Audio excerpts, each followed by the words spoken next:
Good morning to all, and the topic what we are going to discuss is today here is on the applications of LCMS techniques in food analysis.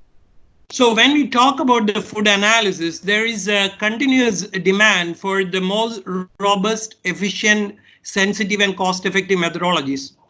And what it should be guaranteed is the safety and quality and the traceability of foods, which should be in compliance with the legislation and consumers' demand.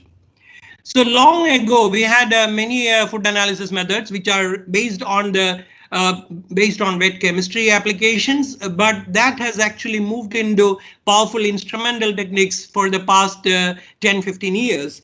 The reason why the movement is all these methods actually needed analytical accuracy more and more. Day by day it is increasing, the precision, then the specificity and the detection limit. So all these combined together, it also matters about the sample throughput because more and more samples we need to analyze. Such an instrumentation is needed, and LCMS has become one of the essential or inevitable tool for the analysis of food residue and other contaminants. So when we look at the molecules, what we need to analyze, there can be divided or segregated in different ways. Like as I am showing it here, it is based on the increasing polarity or increasing molecular weight, or the other characters like solubility, structure, stability, charge, etc. Not only that, if you look at this class of molecules, there is plenty of molecules which are having different properties. Not only that, actually every day there are new molecules are added and the contaminants emerge most daily. So identification of new contaminants and also the routine quantitation becomes a very essential part in the food analysis. So what are the challenges in the food analysis? We need to handle or deal with complex matrices like meat, tissues, vegetables, plant products, etc. because the sample preparation that shows the sample preparation is becoming more critical. Many of these cases, there are throughput demands, simple and most universal sample preparation techniques. The reason is we may need to increase the throughput because if we want to increase the throughput, there is a need for us to do some kind of multiple residues in one single go. In addition to that, it is not only that sample preparation, the detection system also must exhibit both selectivity and high sensitivity. The reason is when multiple components are going to elute, there may be isobaric interference, and the instrumentation system should be able to dictate and identify and confirm to us. It should also help us in confirming what is right and what is wrong. And in certain cases, there may be a simultaneous quantitation and confirmation of contaminants are desired. Some other cases, there is a need for just to screen a wide range of contaminants in a single analysis. In general, if you look at all these methods, the requirement, the methods must be robust, precise, and accurate. And this has to be very well validated. So why LCMS technology? So LCMS technology is known as the gold standard for quantitation in the current scenario.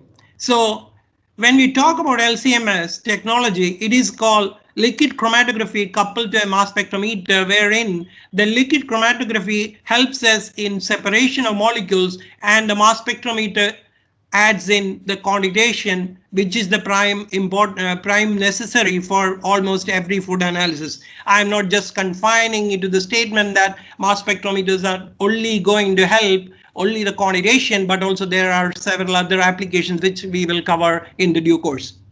So you look at if we look at this picture, that actually the first start of the sample, I have not put it here, that is a sample preparation. Then the HPLC comes, the column separates the molecule, and there's a source which ionizes these molecules. Whatever analytes we need to analyze in the mass spec, we need to ionize it. So usually there are soft ionization techniques as well as hard ionization techniques. In the liquid chromatography, we always use soft ionization techniques. The meaning of soft ionization means we will be able to generate the parent ions embicid and which we can see, and that can be selected and segregated and further fragmented. So the hard ionization example is the electron impact, which is used in the say in the GCMS, wherein the molecules will get fragmented during the ionization process. That does not happen here. That's the reason why we will be able to separate or isolate a particular parent ion molecule based on its mass to charge ratio. So when we look at this picture, you can see that there's a blue mass which is represented by 923 that is selected in the Q1 that represents it is quadrupole. I will explain a little more about quadrupole. This is one type of mass analyzer. And the next one is Q2, that is second mass analyzer in a triple chord.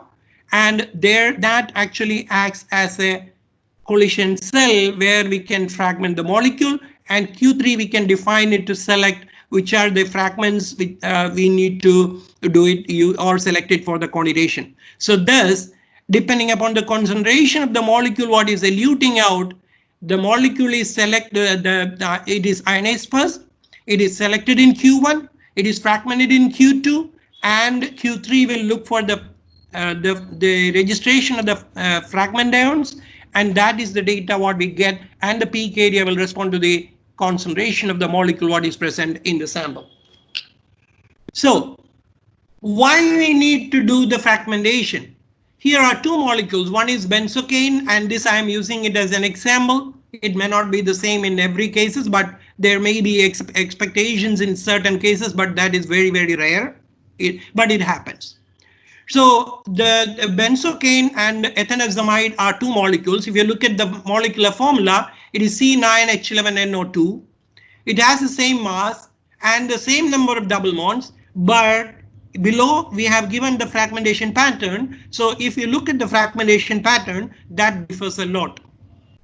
So if we are going to have another selection criteria based on the fragmentation, and if we are going to look for the fragment for the quantidation, that will add up additional level of selectivity, which can give us a little more sensitivity and also best signal noise ratio, because that will help in noise reduction also to some extent.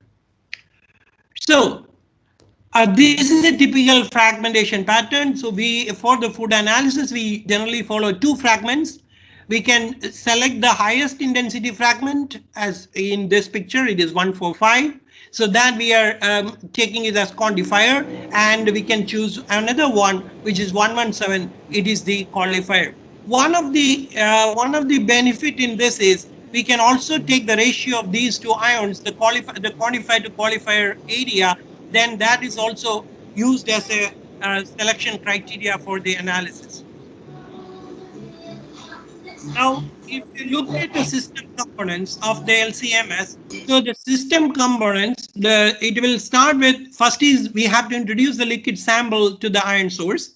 Then all the molecules of interest will be get converted into the ions in the source. Here we use electrospray ionization.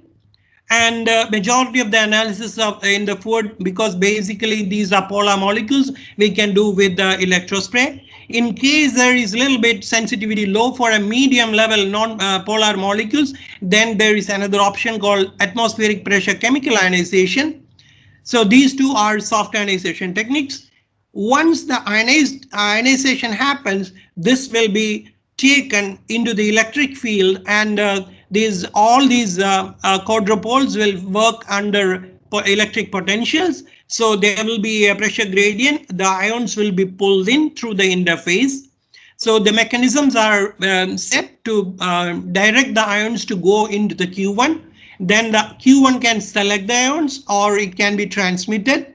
Finally, in the collision cell, the number 4 shows the collision cell where it gets fragmented, and then it goes to the Q3 where it selects, and finally the fifth one, it is the detection part. So this is the workflow where we look at the analysis in the instrumental part. So this is the depiction of the hardware part. So when we look at, there are two ways we can quantify. So in the initial stages of when we started working long ago, there used to be a selected and monitoring. That means there was single chord instruments were there, which can only select that particular ion and then quantify. Whereas when we move to the triple chord, we can select the ion, as I said, as I explained before. We can filter from the particular molecule, from the group of molecules which is present in the sample, and then it can be sent to the Q2, where we can fragment, and then we can select the fragment in the Q3. So this is called MRM, or multiple reaction monitoring. There are multiple ways in saying about it, or also SRM is the same.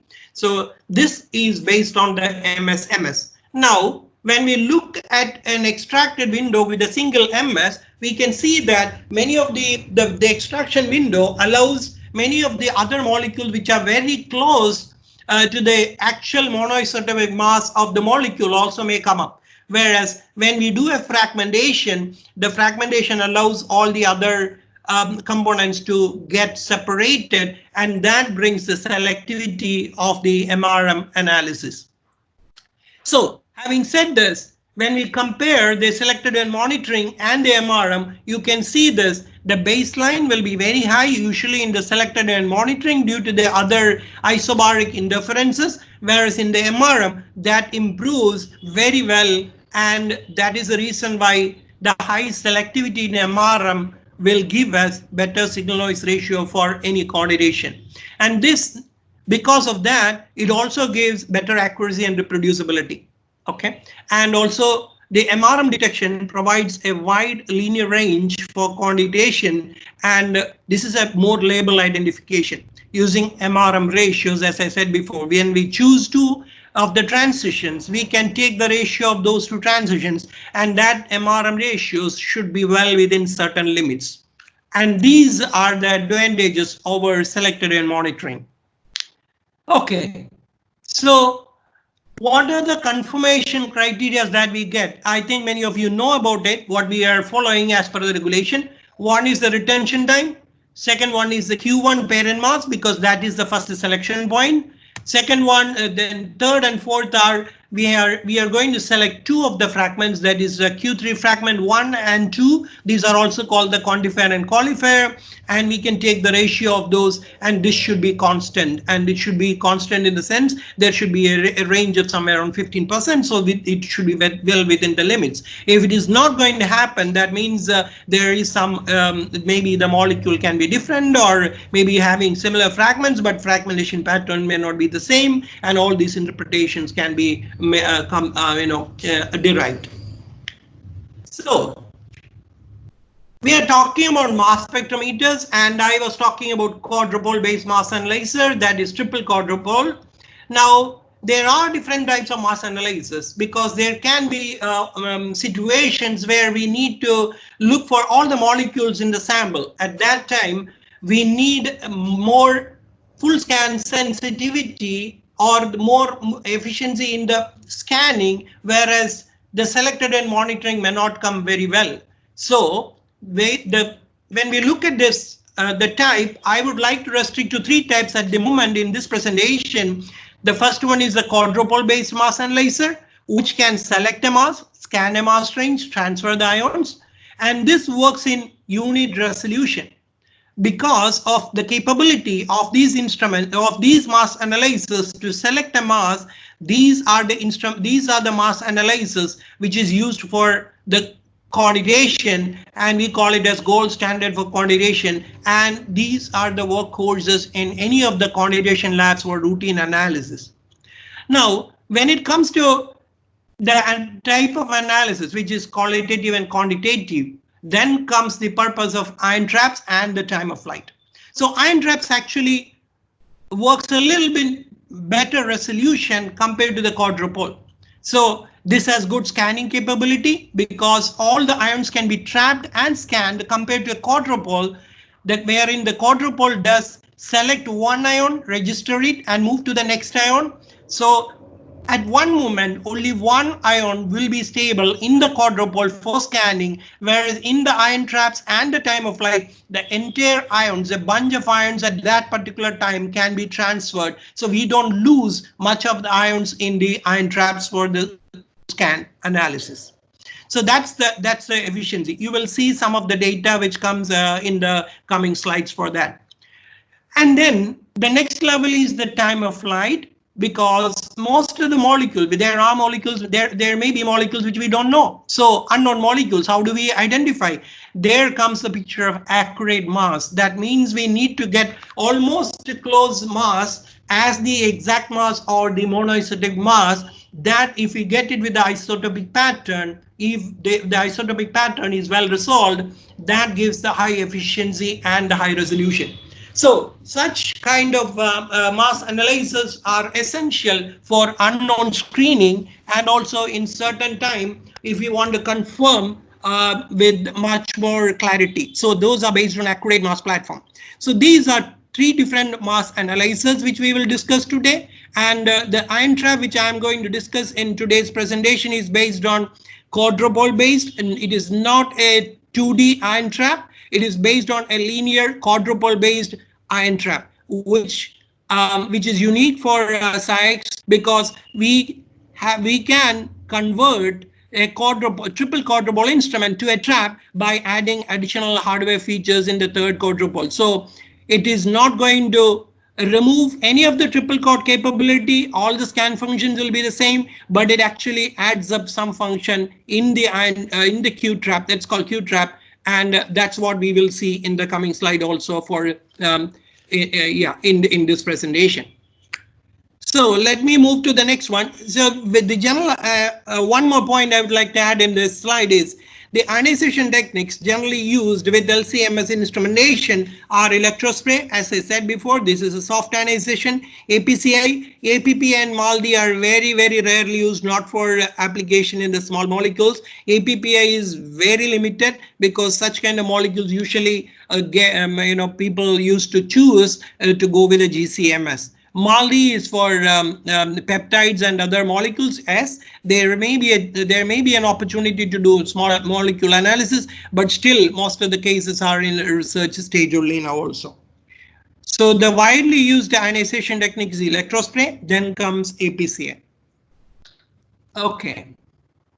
So the difference in the hardware concept is the triple quad systems, as I have shown this before, so I am not going to explain it further. Q1, Q2, Q3. The Q1 represents a quadrupole. The three quadrupoles are kept in tandem, and the Q1 selects the ion, Q2 fragments, so it acts as a collision cell, and the Q3 actually selects the fragmentation.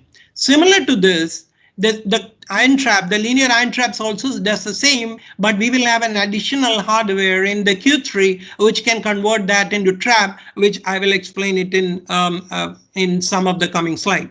In the TOF instrument, these are again these are all hybrid instruments. So in the hybrid, the HRMS instrument, the Q1 and Q2 remains the same. So Q1 can select, Q2 can fragment. The third quadrupole is replaced with a time of flight mass analyzer, wherein the masses are, we can generate high resolution full scan spectra. That's what we can get it. So the whole intention of this presentation is not to go into the details of the mass analysis further. If the technology, if anybody wants to understand, you can reach out to us, but otherwise we will continue with the analysis types. So now one more point is the way in which we look at the molecules in the quadrupole trap and the QTOF. The first one, I hope it is very clear for you. It is based on the unit resolution. This is based in the triple quad. So the unit resolution window, when we look at this, it is 0.7 AMU, which is coming somewhere around 700 millidaltons.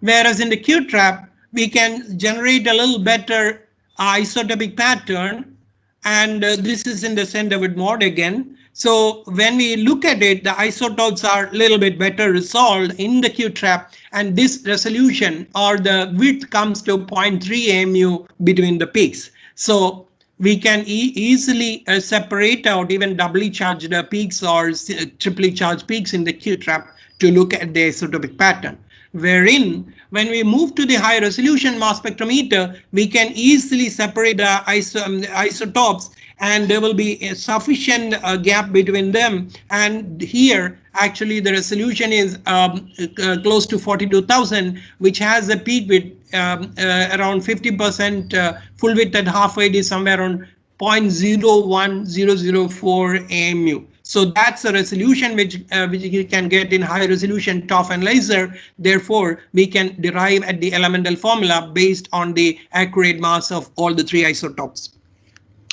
Okay.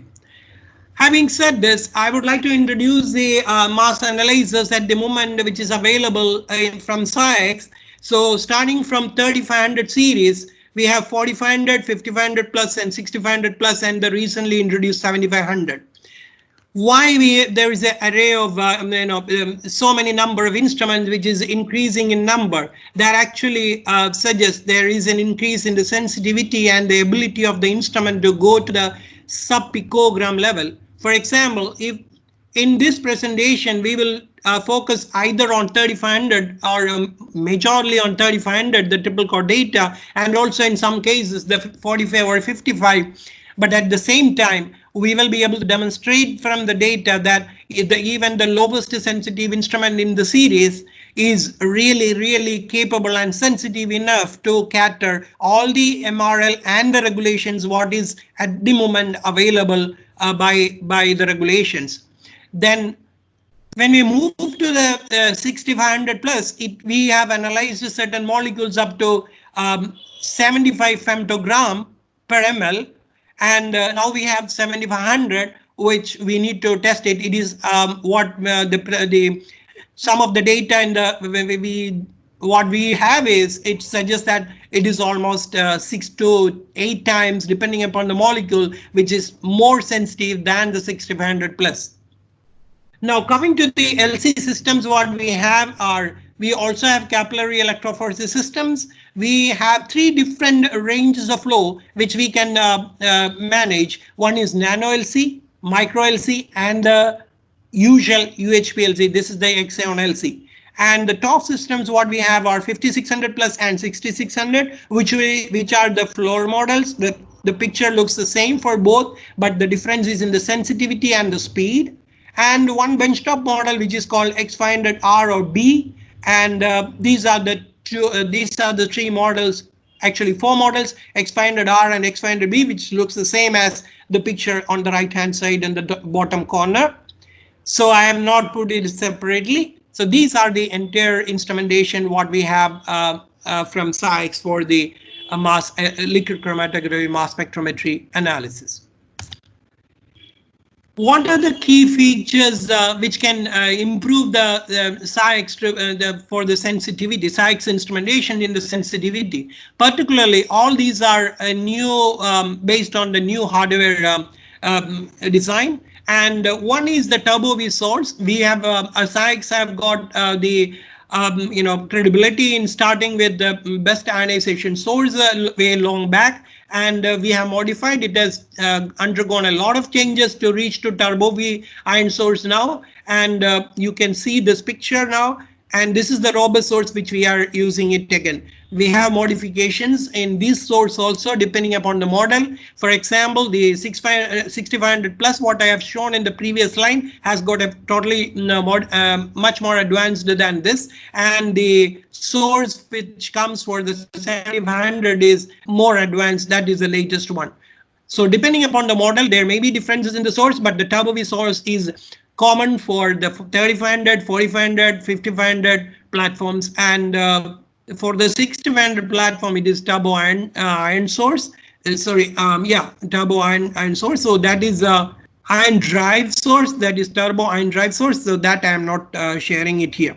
The next part is the QJet ion guide, because from when the good amount of ions are generated in the source, that should be effectively transferred into the mass spec. Therefore, we need some mechanism to focus those ions from the atmospheric pressure to the vacuum inside the mass spec, and that helps these QJet ion guide. These also have got undergone a lot of modifications, And this is the way the picture what you see is there in the 3500 or 3500 instrument. Yeah. Then the last one is the accurate pulse counting detector. This is another one which we have in our instruments, and that also adds to lower level signals and a better quantitation and with a high accuracy. So in this presentation, I will be using, our examples will be mostly based on the 3500 or as I said 4500 with the XA on LC. I will be covering some of the examples on pesticides, mycotoxins, antibiotics, etc. So the Lcms workflow, as everyone knows, we have different food matrices. So we use either quenches extraction, or we use solid phase extraction, or we use liquid extraction. It will undergo the LC separation, ionization, and the mass spec analysis. Some of these molecules I will cover. I may not be able to cover everything, but these are some of the points what I would like to highlight in here. Veterinary drug, illegal dyes I may not cover. Allergens also I will not cover. But so let me start with pesticides data, some of the thing, and I will also go walk you through the sample preparation techniques. So the first sample is T. I would like to present the analysis of pesticides in T sample. And this is done in the QTRAP 4500. When I talk about QTRAP 4500, the analysis is done using MRM. The MRM is simply a triple quadrupole based analysis. So please do not get confused that this is a QTRAP kind of an analysis. No, we use MRM. That means the instrument, even though that instrument is a QTRAP instrument, the data is generated using a triple quad scan function, which is nothing but MRM. It is multiple reaction monitoring, as I explained before. So if you look at the sample preparation, we start with 2 grams of sample. One of the point which comes into picture about the getting the method sensitivity is also depends upon the amount of sample what we use. The minimum amount of sample what we can use also helps us to reduce the matrix effect for the further analysis. So here we are demonstrating with just 2 grams of T sample analysis. Whenever we compare the sensitivity of the instruments also, this comes into picture where when we compare method to method, everything should be equal, and also the sample preparation, because as every one of you know that the food analysis, the one important part which comes to our mind is the method detection limit, wherein we can increase the concentration of the analyte by taking higher amount of sample. In most of these analysis, what I describe here, we have taken the minimum amount of sample, pushing the limit for the quantitation by using out triple quads, SciX triple quads. And the reason why I selected with the 3500 is even our lowest model, what it is there available, is sufficient enough to reach any of the MRL what is as per the current regulations. So in order to emphasize that too, I would like to present the data from 3500 in the coming slides. But this one, please excuse me for that. This one is on the 4500. So 2 gram sample we are taking, adding 10 ml of water. This looks very straightforward analysis, sample preparation, then vortexed it, and we set it aside for 30 minutes. After that, we added 10 ml of acetonitrile, again vortexed it, and then we use the quenches method, so which has magnesium sulfate, sodium chloride, and trisodium citrate dehydrate, and also sodium hydrogen citrate sesquihydrate. Then the stepwise vortex, again centrifuged at 45,000 RPM, collect the 6 ml supernatant, then added. This is one of the typical, critical step because there will be a lot of color and other unwanted components which come from the T sample. So this is what it is. This is a critical step for us in the T sample processing. After that, we can vortex and centrifuge it again, filter it, and transfer the sample to the injection vial. So this method we achieved the up to 1 ppb level of LOQ, whereas the MRL is only 10 ppb. The flow rate what we used is 0.8 ml, and the column is Phenomenex Kinetics C18, and the method employed is scheduled MRM. what the scheduled MRM is similar to MRM, but as we know that each molecule elutes at different retention times. So when in the normal MRM, all these MRM transitions will be monitored from the beginning of the analysis to the end of the analysis by the mass spec. Whereas certain molecule will elute, say assume one molecule is eluting at 5 minutes. Even then, in the normal MRM, the mass spectrometer, the quadrupoles will start looking for those MRM transitions from the beginning of the analysis, which is not necessary. Therefore, we can schedule the MRM to start functioning, which is closest to a retention time where these molecules are going to elute. For example, if the molecule elutes at 5 minutes, then we will be able to set a window from 4 minutes to 6 minutes, so it can be captured well and the efficiency of the instrument can be used much better for looking for plenty of other analytes. So that's the reason scheduled MRM we have used. And the mobile phase is common mobile phase. It is 5 millimolar ammonium formate and in water, and also mobile phase B is just again in methanol ammonium formate, which has 0.1% formic acid. The runtime is 15 minutes, and you can also download this the number what is given here. It is already available in SciEx website. This is as a tech note, so you can download it. This is the way we look. The chromatogram looks. It is this analysis has got 46 pesticides, and on the right hand side you can see the calibration curve. This does not have all the 46 pesticides, but this is a representation, and you can see here the accuracy levels for the standards, which are well within the limits. So the next analysis is 186 pesticides in rice samples. The extraction method, I'm not going to explain it again because it is almost the same as what I explained before. It is only the sample is different. Almost everything is the same except the one step where we need to remove the color and all is not there in this, but otherwise it is almost the same. And this analysis is done with the 3500 LCMS, and again this is using a scheduled MRM. The same column, same flow rate, and same mobile phase. Runtime is 15 minutes. You can look at this, and this also the MRL is 10 ppb, whereas the 3500 also has reached to 1 ppb level.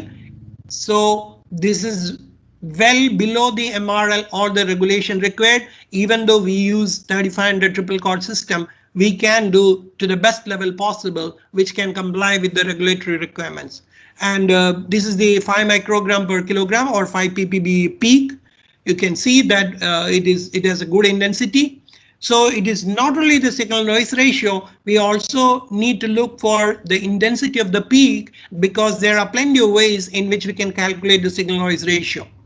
So the right hand side, it shows the some of the positive pesticide residues which are confirmed with retention time and iron ratio. The next analysis is on mango and onion. Again, this we have used the 3500 triple chord only. Experiments are almost the same, but the samples are different. In this case, the mango puree we made, and we started with 10 gram and added some 10 gram of 5 ml of water and 10 gram of sodium sulfate and ethyl acetate 10 ml. And the solution was vortex for 2 minutes and centrifuge. For the dehydrated onion, we took 2 gram sample. The similar kind of a processing we did as I explained in the mango puree analysis of the sample preparation. Then to the supernatant of these extracts, we added 2 ml. 2 ml was taken. 2 ml supernatant was taken from the from the above extracted samples, and then we subjected it to PSA and sodium sulfate and vortexed it. And then the supernatant was after filtration, it was directly injected used for the LCMS analysis. Otherwise, all the mass spectrometric parameters and the LCMS conditions are the same. You can see the peak, and this is again the scheduled MRM. And in this here, we can also show that how we are setting up the MRMs, and the MRMs are monitored, and This again, it shows a very good LOQ value 1 ppb, similar to the previous method. And here again, the MRL is 10 ppb. So on the right hand side in the slide, it is given the sum of the compounds, almost 15 compounds which we are given. And here the percentage CV at 5 ppb level is almost less than 10% what we can achieve.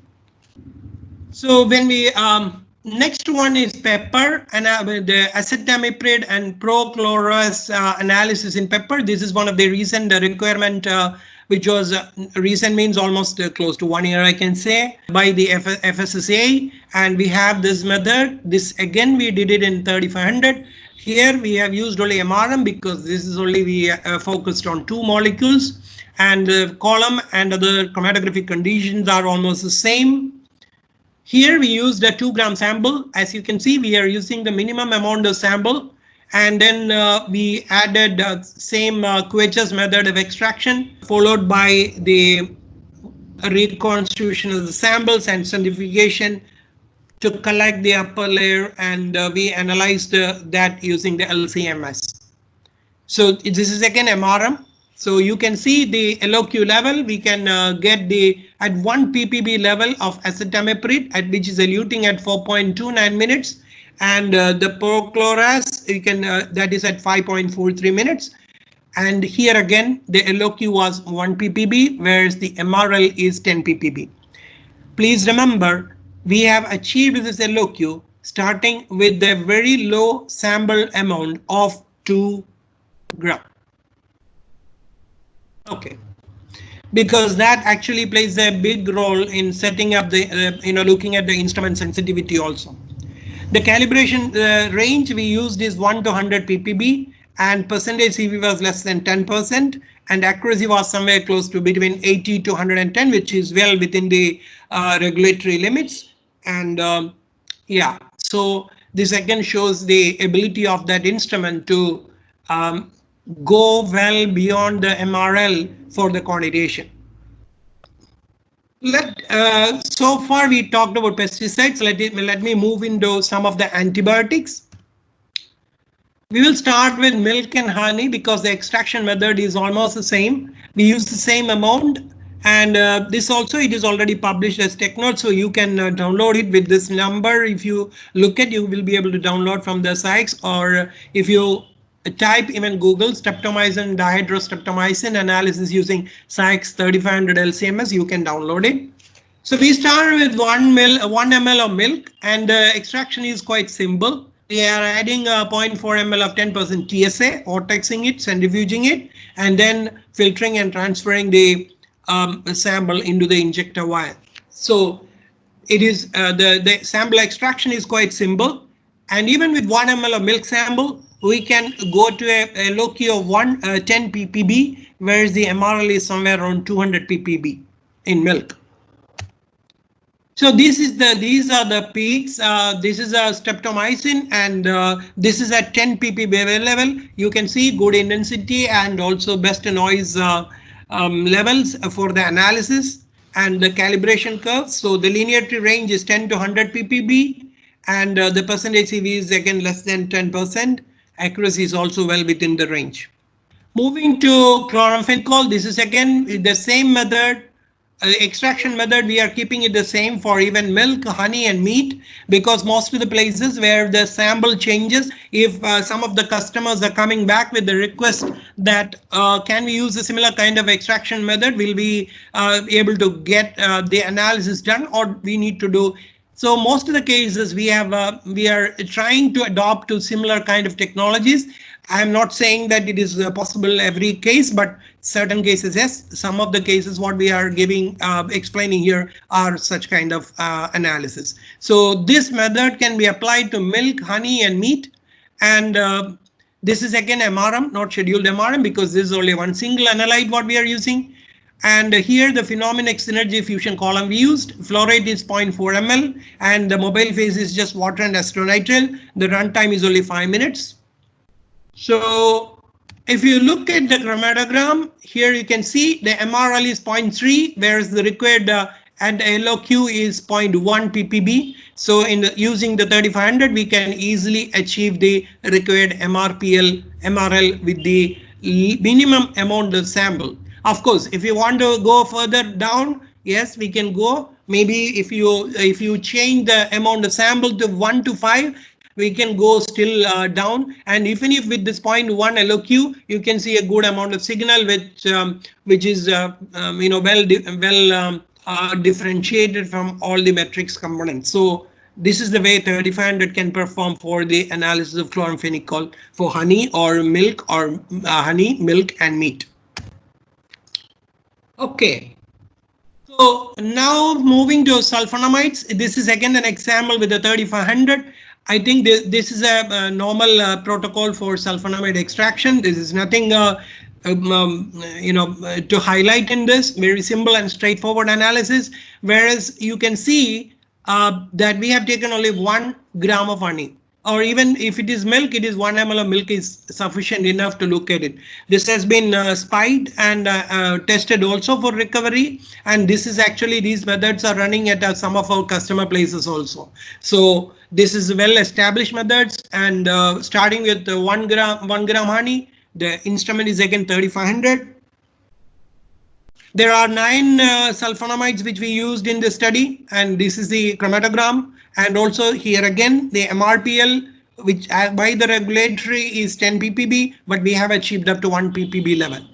And the linearity is we have put it only 5 to 300 because 10 ppb is the MRL, so we kept it at 5. So that's the reason why you see it 5 to 300 ppb as the linearity range.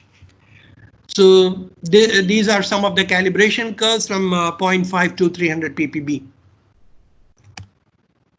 Next is the nitroframe metabolites. This again in milk and honey. The nitroframe metabolites, there is nothing to highlight in the sample preparation, which is a classical technique which is used for many years now. It's same as what we use for shrimp or the other meat or other products. So here again, I would like to highlight we have used only 1 gram honey sample, and the same way we have to use a nitrobenzaldehyde derivatization, then vortex it, and then incubate it for 16 hours, then process it and use it for the reconstitute, and you use it for the LCMS analysis. In this we used a Sorbax Eclipse plus C18 column, and the flow rate is only 0.1 ml per minute. And the mobile phase is 1 millimolar ammonium acetate in water and methanol. The runtime is 12 minutes, and this is the gradient program. You can get this data from the tech node, which has the code number RUMKT025033A. So these are the peaks for the chromatograms, which shows for the 1 ppb level, and with the signal noise ratio. And MRPL is 1 ppb, whereas the LOQ what we can achieve is 0.5. Of course, we can go low if you increase the amount of sample in the total method detection limit. So, and on the right hand side, it is shown the repeatability and recovery. This is well within the regulatory perspective, and again using with the 3500 triple chord system. So of course, by repeatedly saying 3500 system, please don't get me wrong on that. All other systems can perform better, and the 4500 will perform minimum 5 to 8 times better than the 3500. So I prefer to select and showcase the data which is on the 3500, which is good enough for any of the analysis. And the 3500 also has got the similar kind of a hardware, which is the updated one, like the 4500 or the 5500. So the sensitivity difference is there. That's a different fact, but it is almost the same new blue series from Sykes. Next analysis is the amino glycoside. Again, we use 1 gram of 1 ml of milk sample, and we analyzed spiramycin, kanamycin, and neomycin. All this we used only MRM. And this is also again a very simple and straightforward liquid extraction. And then here we used to get a little bit better separation of these molecules. We have used a 0.2% ion pairing agent, which is HFBA in water. So the LOQ is 2, 2 and 5 for spiramycin, kanamycin and neomycin, whereas the MRL is 200, 150 and 1500 ppb, which is very low for this instrument. I mean, we can go very low than the MRL for these molecules. So here comes the results of the three molecules, which is spiramycin, kanamycin and neomycin with the calibration curve. And you can see that this is there is very good intensity for the peaks, which are the 2 ppb, 5 ppb, and for the for all the molecules. The next class of molecules are Nitro Imidazoles. Again, this is done in milk, and here again we used only 1 ml of milk. The lower the sample volume also, as I said before, that also can help in reducing the matrix effect in the analysis. Here again we use the simple precipitation techniques, and then the samples are reconstituted in water and acetonitrile with formic acid 80-20.1%, then filtered through a 2.22 micron filter, and then used for the LCMS analysis. The column is Phenomenex Luna, and runtime is 8 minutes, flow rate is 0.8, and mobile phase is here it is given 0.1% formic acid in water, and the same in acetonitrile, 0.1% formic acid in acetonitrile. So this is the calibration curve, and also the chromatograms, representative chromatograms. When we move to the next one, this actually shows the multiple antibiotics in milk, and the antibiotics which will cover from albendazole class of molecules and fenbendazole, tilmicocin, and also thylocin. This again, it is in the 3500 instrument, and the calibration curves, which I don't have to explain. This is clear, as we have already seen similar kind of calibration graphs for the other analysis also. So this actually for all these molecules. And this is the chromatogram and also the percentage CV, which is given here. These percentage CVs are all well within the limits, and this is also running at customer places very successfully. Coming to mycotoxins, I would like to use 4500 instrument for this analysis, and this one is in grains, and total number of toxins which we are looking for is 26. The MRL is 5 ppb. And the method employed is we used a polarity switching, and the flow rate is 0.3 ml. Mobile phase is 0.1% formic acid in water, and the mobile phase A is there is a typographic error. This is a mobile phase B, that is 0.1% formic acid in methanol. The runtime is 13 minutes, and we used a sample cleanup method. It's with the ClearNet and ASP cartridge cleanup. You can see before and after. So that will help us in the reduction of matrix interferences and maintaining the instrument performance. Okay, so the left hand side, the 18 analytes, which is coming the chromatogram for the 18 analytes in positive ion mode, and on the right hand side the other 8 analytes which are in negative ion mode, which is having good intensity for all these molecules, and both positive and negative modes were analyzed simultaneously. That is why we use the polarity switching method. So no separate run is required, and single injection allowing 26 mycotoxins can be analyzed in one data acquisition. The highlights of the method are the linearity range is 5 to 500 ppb, and the calibration graphs which are generated for aflatoxin B1 you can see here. And in addition to this, I would also like to share another method which we have one of our collaborator at the FSSA lab has done, and thanks to that team. And this is on aflatoxin M1, and this is done using 4500 triple chord instrument. The matrix is milk, and they used a Phenomenex C18 column, and the flow rate is 0.5 ml. Mobile phase is 0.1% formic acid in water, and then in acetonitrile again with 0.1% formic acid. The runtime is only 7.5 minutes. This again you can download from the TechNote with the code RUOMKT02110748.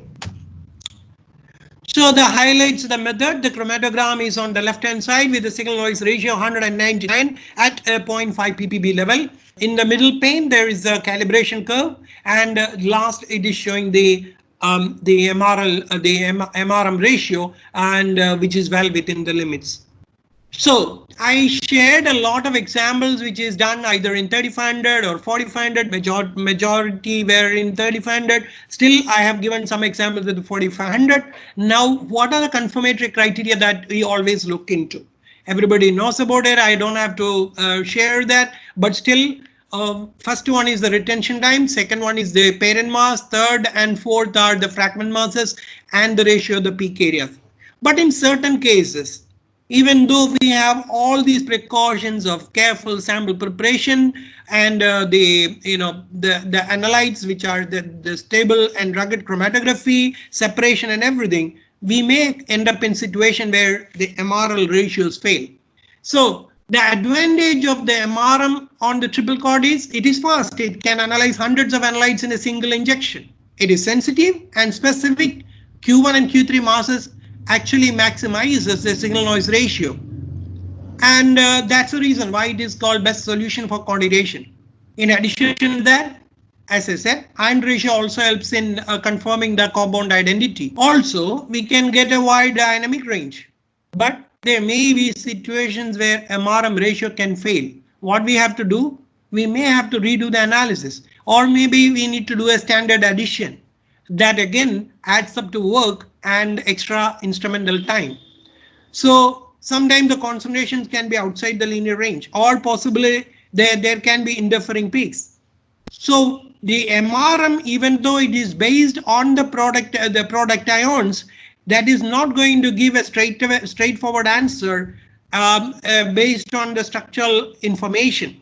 So if such kind of situation happens, whenever the MRM fails, we may need an additional information in the form either a product ion spectra, or we need to repeat the analysis to reconfirm it.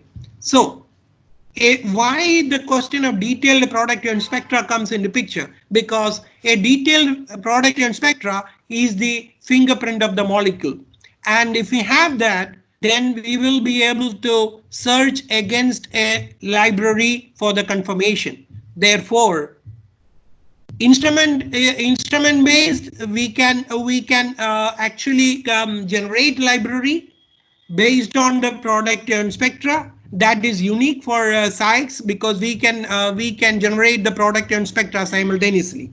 So I would like to give some more insight into that in the coming slides. So in order to bring that concept, I would like to talk a little bit about the Q-trap concept. So this is a unique concept which is for SciEx. When I talk about SciEx, because we are converting the triple chord into a trap, it is not just on the by decreasing the sensitivity, but we are trying to by modifications in the third quadrupole, we have generated much efficient system to get better product ion spectra in a simultaneous analysis, which can generate the MRM also. So there are two things. One, MRM data. The MRM data is a selected and monitoring data. So the selected and monitoring is very good in a triple chord. So the MRM for the quantitation, we have to use a triple chord type scan function, either MRM or SRM, whatever it is called. Now, when we talk about product ion spectra, it starts at a lower mass range and then it goes to a higher mass range. And at that time, we have to cover an entire mass range. How do we cover the mass range if it is a triple chord? It has to look for each and every mass with a step size of 0.1 mu normally, and it will take a long time for the scanning. Therefore, while it scans one mass, it can lose other masses.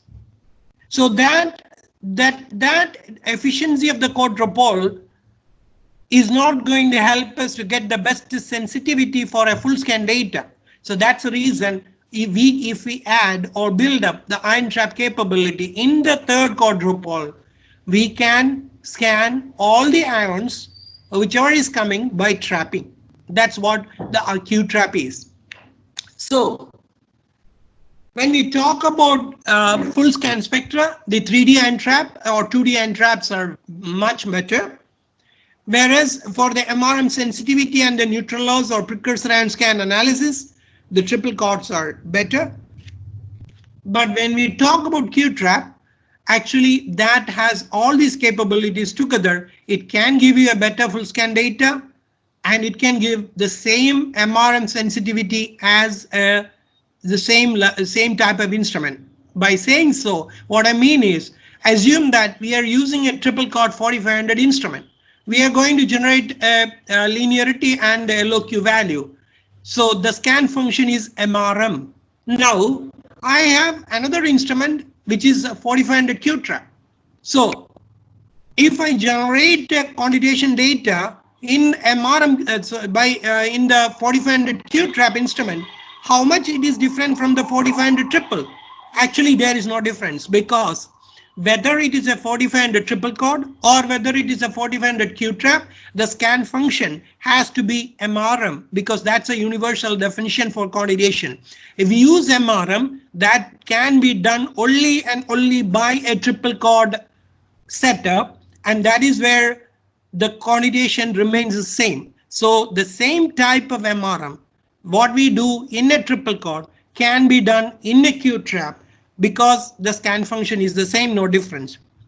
By saying the Q-trap name, that means it has additional capability which is given to a triple quad to generate the full scan sensitivity. So I will come to that a little more in detail in the coming slides. So if you look at the triple quad, the ions are coming in and it goes to the collision cell and it fragments. All these ions are coming and only one ion is selected in the dictator.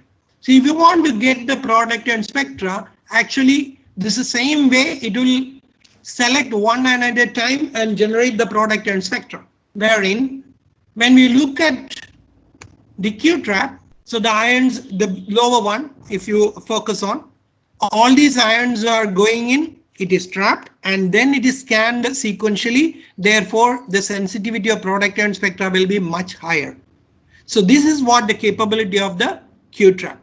Now, having said this, again I am highlighting, when we do the MRM, it is actually replicating the same phenomena what is happening in the triple quad. It cannot trap the ions like this. It will happen in the top one spectra, what you see. It will select the ion.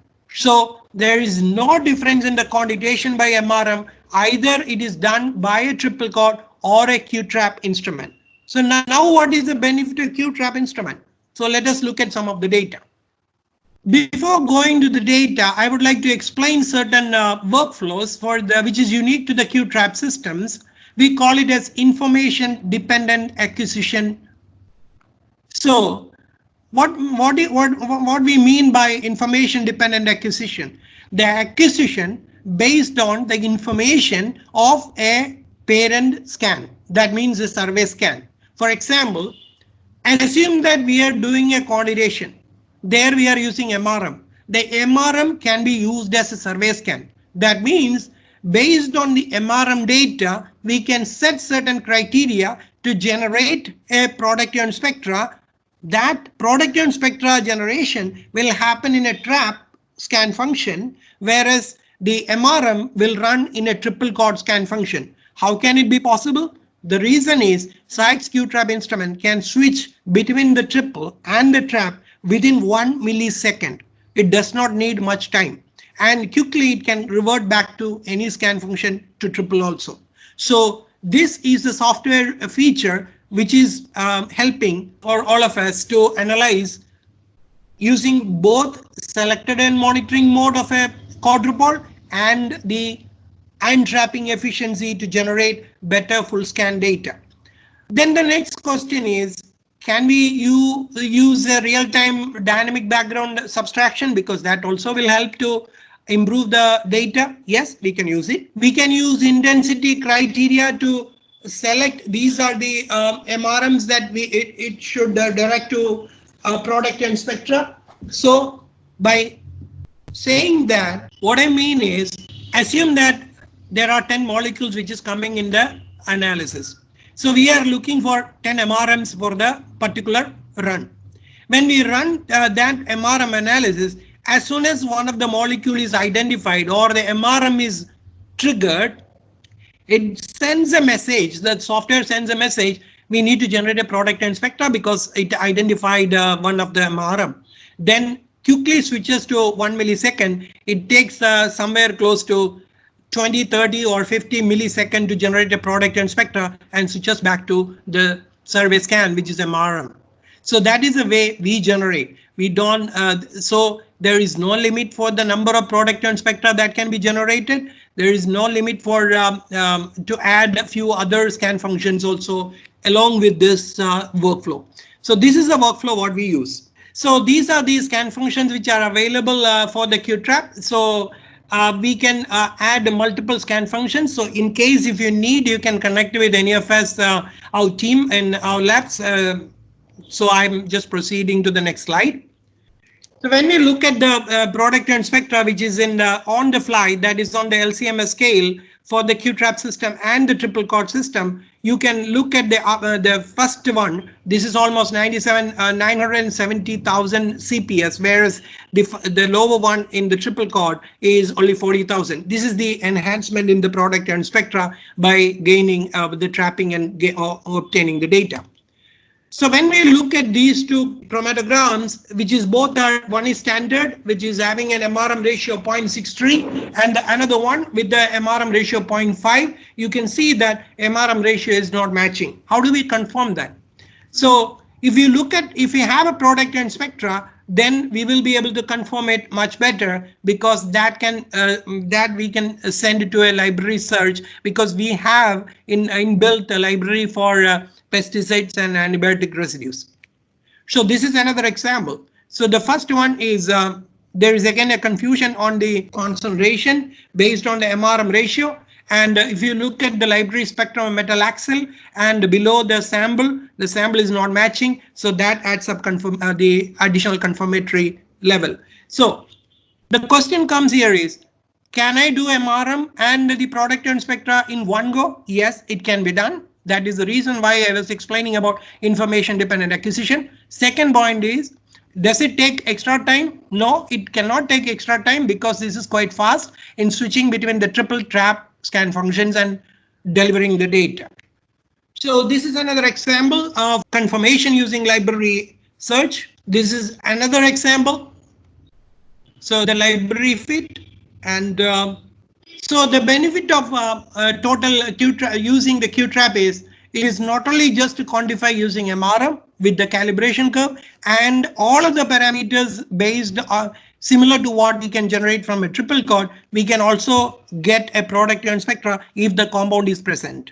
So that gives the fingerprint of the molecule for the further confirmation and the library search. So I was explaining about the T sample analysis. This is the library search against carbon decim. For that, we used similar kind of analysis at that time also.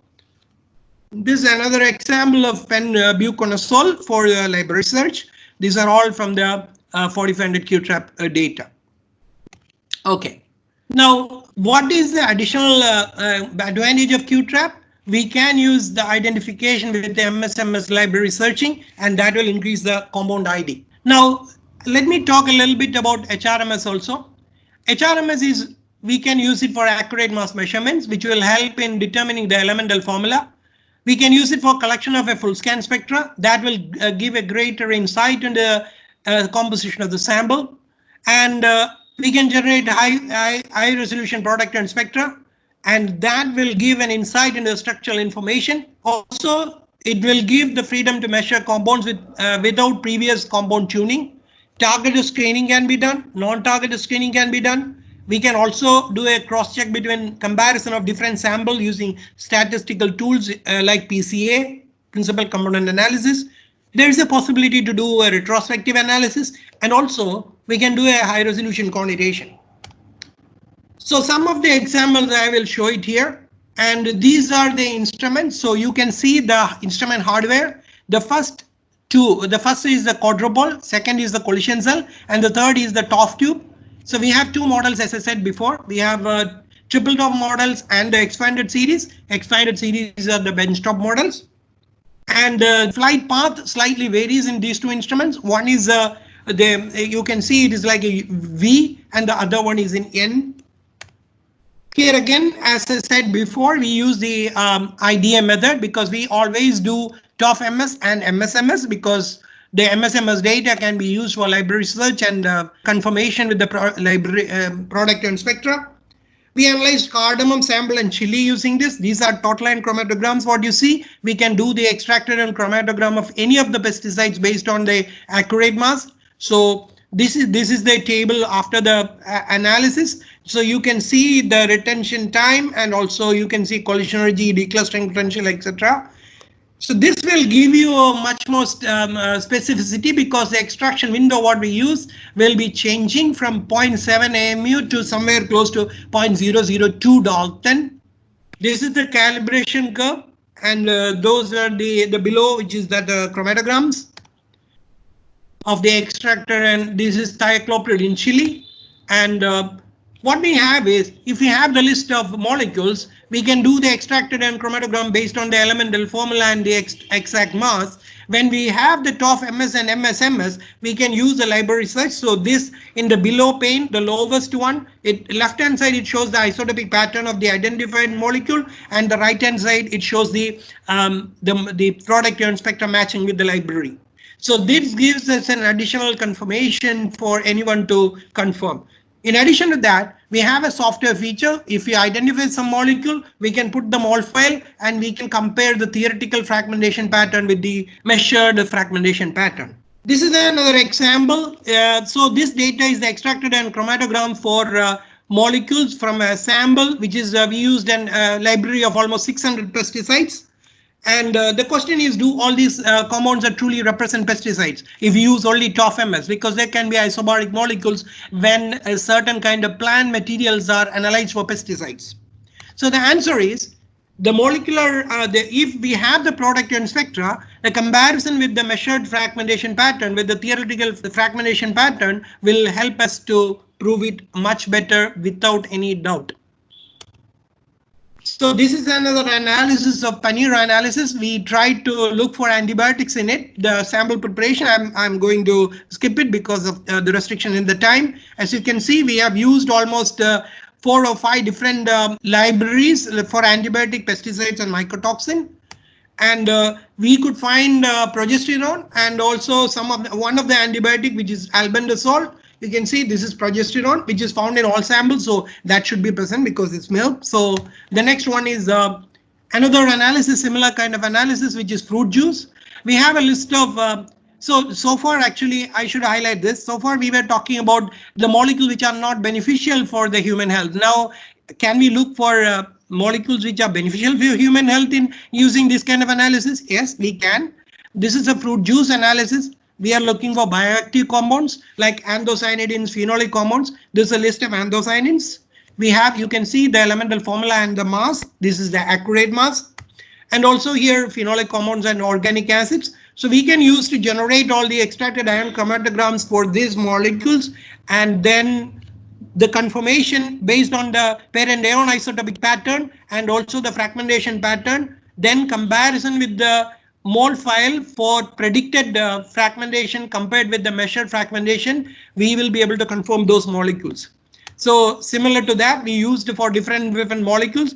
This is an example of such kind of identification. You can see that matches are 4 to 4 peaks. All peaks are matching with the structure here, which is depicted as cyanidin 3,5-diglucoside. And then we can do a relative comparison of the levels based on the peak area what we get in different samples. So in summary, I have tried to present the analysis of pesticides, antibiotics, mycotoxins that are carried out using mainly 3500 triple chord. I preferred the 500 because I would like to showcase with the lowest, the first in the series itself can match with the requirement of regulations, as well as it can go below, well below down what the regulatory limits are. And the next one is additional confirmation and library search, which can be used using a Q-trap instrument. Lastly, the screening and confirmation and coordination using accurate mass data using a QQ-TOF instrument. Sir, thanks. And this covers my food analysis presentation.